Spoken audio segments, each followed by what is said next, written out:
A day in my life as a tourist in Hong Kong. Wow. Okay, kasosyal ng datingan. For today's video, pupunta tayo sa Rainbow Building. Nakita ko kasi ito sa isang vlog at talaga namang nagandahan ako. Kaya ang sabi ko, may destination ako next day off. But it turns out into my expectation versus reality. Again, my expectation. But anyway, samahan niyo muna ako kung paano tayo pupunta ng Rainbow Building. But in this video, ibang friend ng kasama ko. Oh, alam ko na kung ano naman nasa isip nyo. Nag-away kami ng friend ko. Nasa Thailand lang naman siya for 3 days since Sunday. O, diba? Sana all. Wow. At nag-usap na nga kami kung anong way namin through MTR. At dahil galing kami ng Central, kaya nagpa-tune 1 kami. At bababa kami ng Yau Ma Tei, interchange ng Cheo Keng Leng. At bababa ng Choi Hong. O, diba? Kung baguhan ka, napakasalimuot. Parang love life mo lang. Pwede ba ilayo mo sa akin ito? Ayoko makita ito.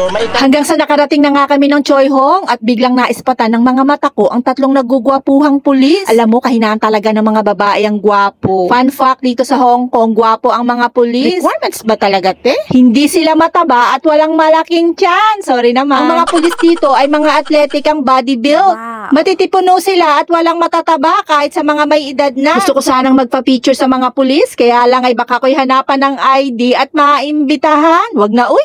Kaya naman sa tatlong estatwa na ito na lang ako nag-video. Kaya pag nakita mo yan, nasa tamang station ka na, te. At pag exit mo ng MTR, Choi Hong Estate ang hanapin mo. Sa exit 3 tayo lalabas. So lakad ka pa ng lumakad hanggang sa makita mo ang hagdanan. Papunta ng langit. Ay hindi. Papunta ng building. At pag narating mo na ang itaas ng hagdanan, lumakad ka pa. Lakad pa. At isa pang lakad hanggang sa makita mo yung letter P. At sa gilid niya, sa eskinita ay lumusot ka. Sa building ha, iba na yun. At sa mga oras na ito ay sobrang init pa nga dahil 3 PM ba naman kami pumunta. Tirik na tirik ang araw. Sayang na naman ang skincare. Kaya kung magbabalak kayo at tag-init pa ay suggest 4 to 5 PM nyo itapat. Kaya nga naghanap muna kami ng matatambayan para pagdating sa taas ay malilim na dahil hindi ka rin naman mag-i-enjoy kung maiinitan ka. At dahil malilim na ay nagbalak na nga kaming pumunta. At kung may makikita ka na parking area, dyan tayo dadaan. May nakalagay na staircase number 2. Meaning, papanik na naman tayo. Stair nga, diba? Mga 3 palapag lang naman to, te. Kayang-kaya. At nandito na nga tayo. At sabi ko, nasa ng Rainbow Building? At inikot ko talaga ng tingin ang buong paligid. Sabay tingin ulit sa photo na in-screenshot ko. Sabi ko, dito nga yun. Bakit parang basketball court naman ang rainbow?